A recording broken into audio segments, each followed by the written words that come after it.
Hey, it's me, the Criminologist. I'm the one who walks you through the cases you can't stop thinking about. Settle in, because today I'm guiding you through two true stories of people who vanished and were found alive decades later. No gimmicks, just facts, empathy, and a steady timeline. Ready? Let's begin. At first glance, this video seems bizarre and confusing.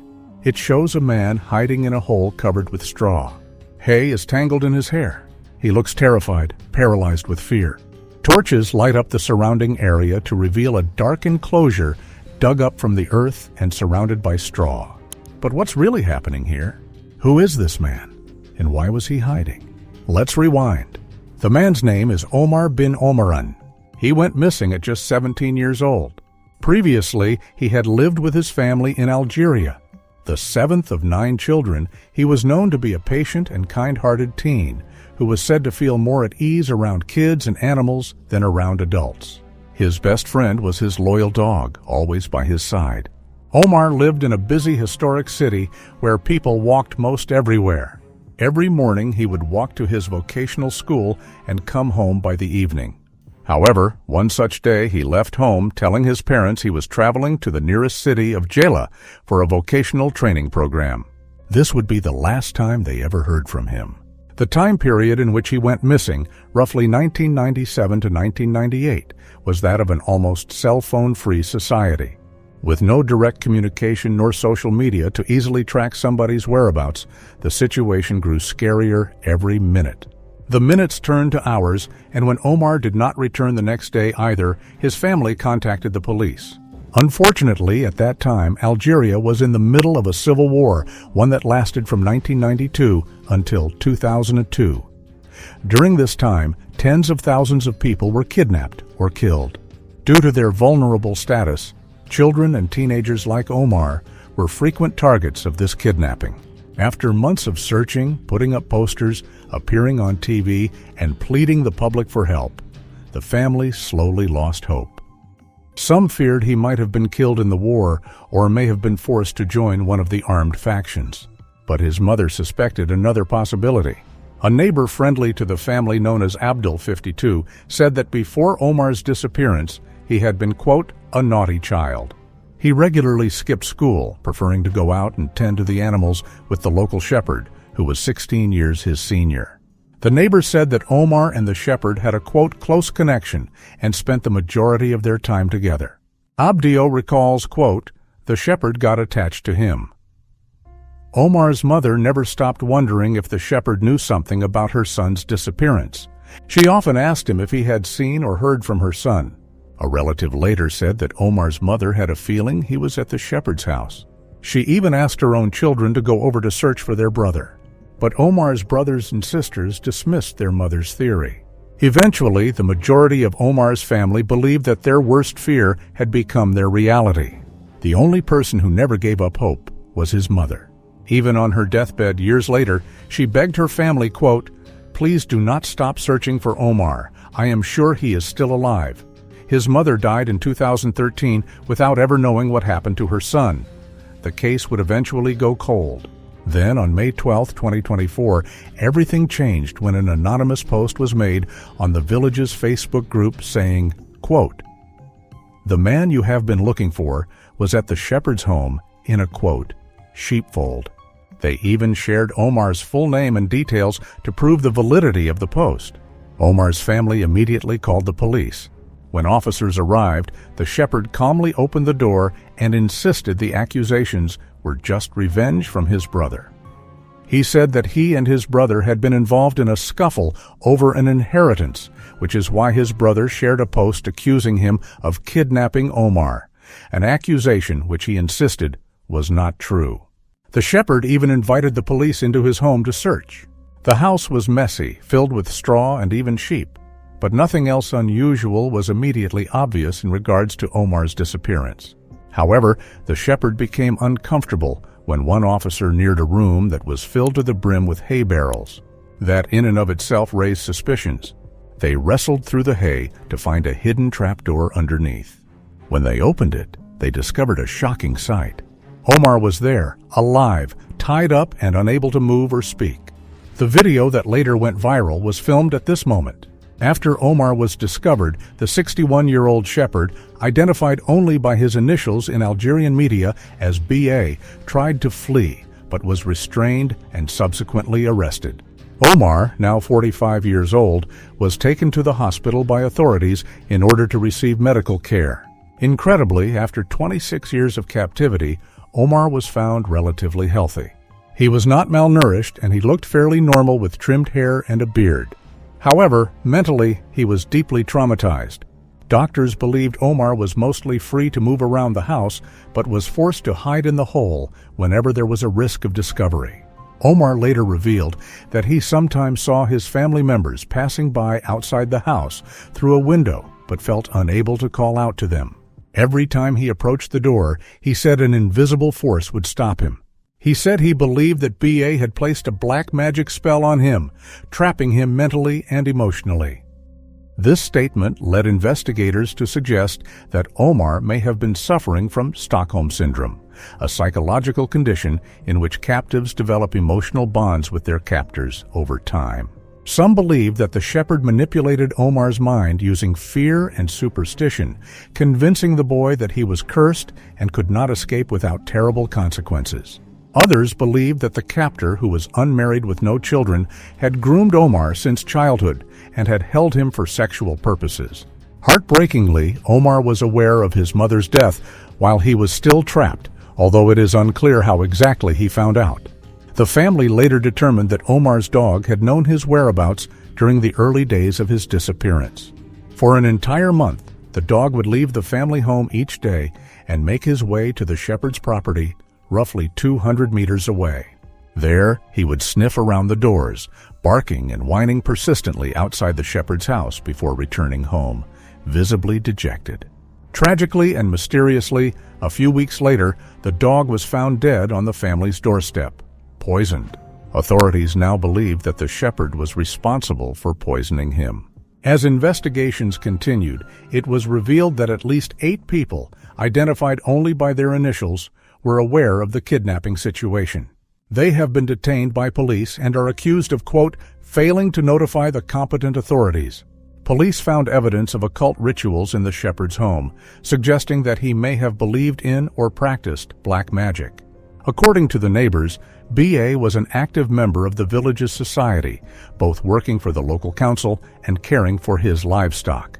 He attended the mosque regularly and even exchanged pleasantries with Omar's family when they came across each other.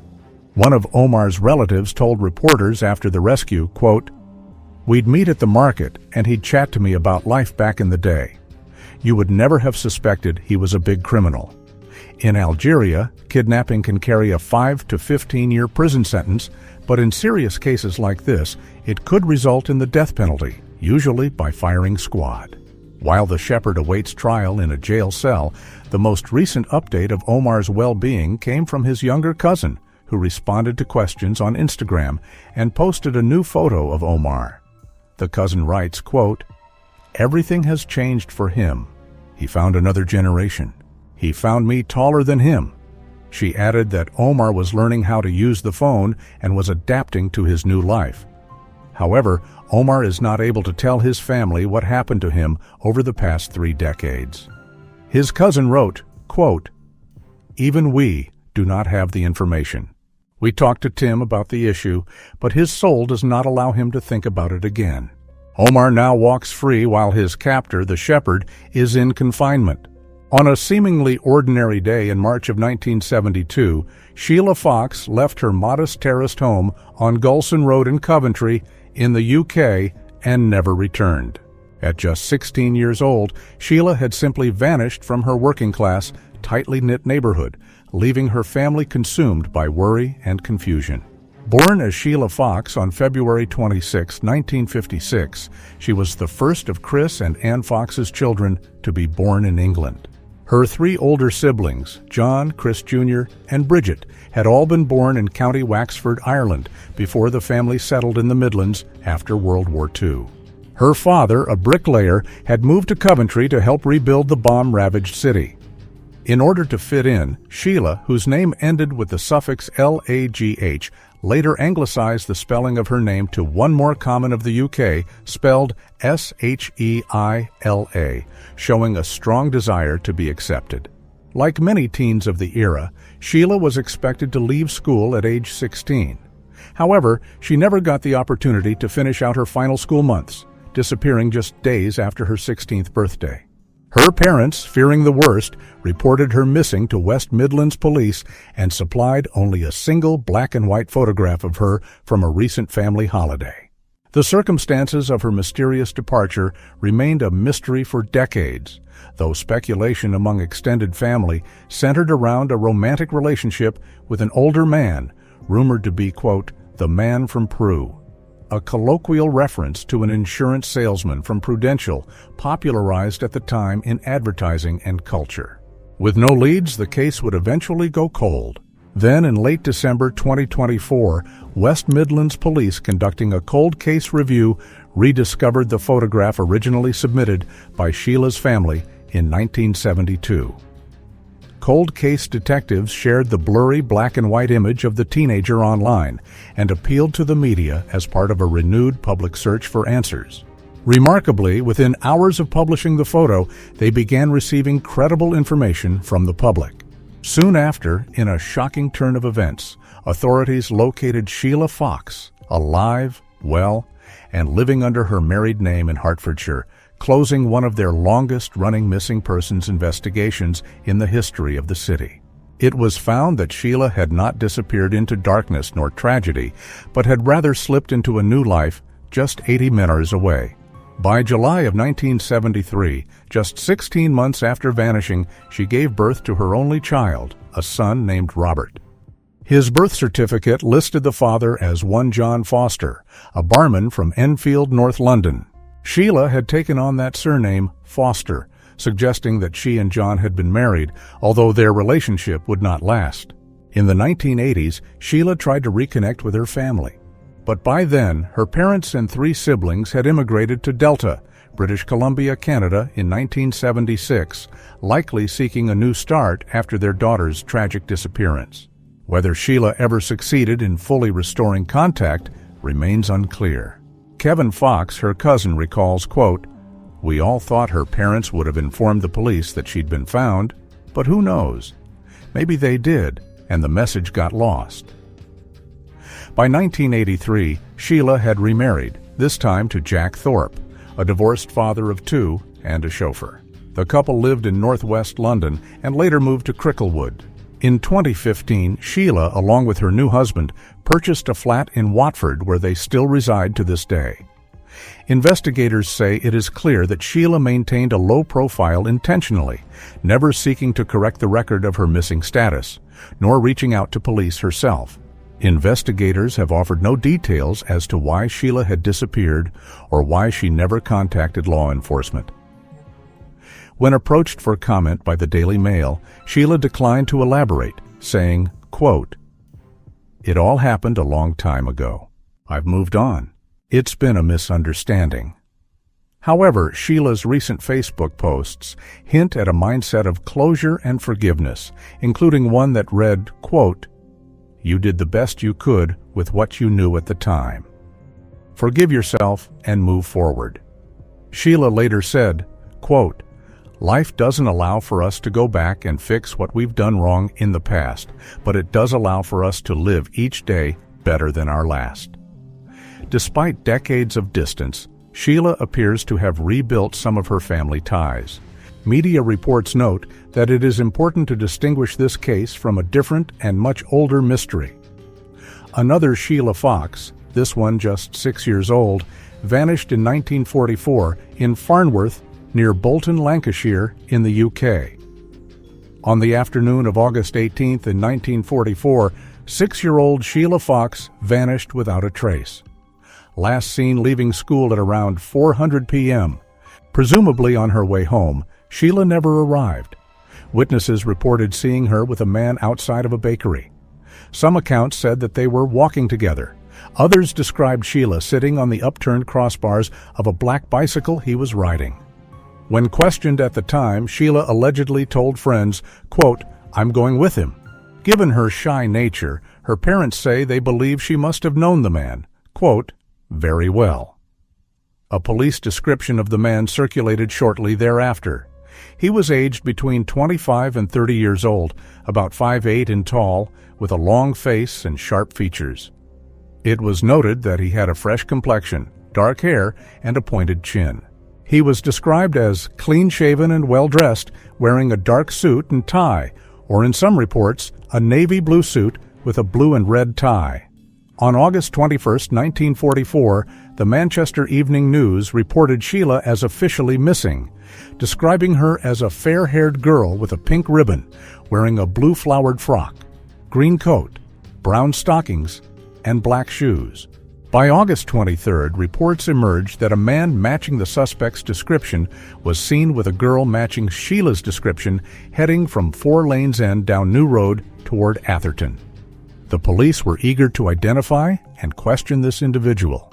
However, despite extensive efforts such as door-to-door inquiries, organized searches by police and volunteers, and with help from the press, no trace of Sheila nor any of her clothing was ever found. By September 6th, investigators had focused their attention on Newbrook Road in Atherton, where the man had been seen riding his bike near Atherton Parish Church, heading toward Lee. In 1948, her disappearance was linked to a quote tall, thin man wanted for the stabbing of 2 other children. But the connection yielded nothing. Over the years, hope faded. Neighbors, once optimistic that Sheila was alive, later accepted the more probable outcome. She had likely been murdered. And so, for nearly 80 years, the name Sheila Fox is synonymous with mystery, tragedy, and the loss of childhood innocence, which comes in many forms. I'm the Criminologist, and that was today's Deep Dive. If you want more real cases told clearly, subscribe and turn on notifications. Drop your thoughts below. What details surprised you most, and what would you like us to cover next? Until the next case, stay curious and stay safe.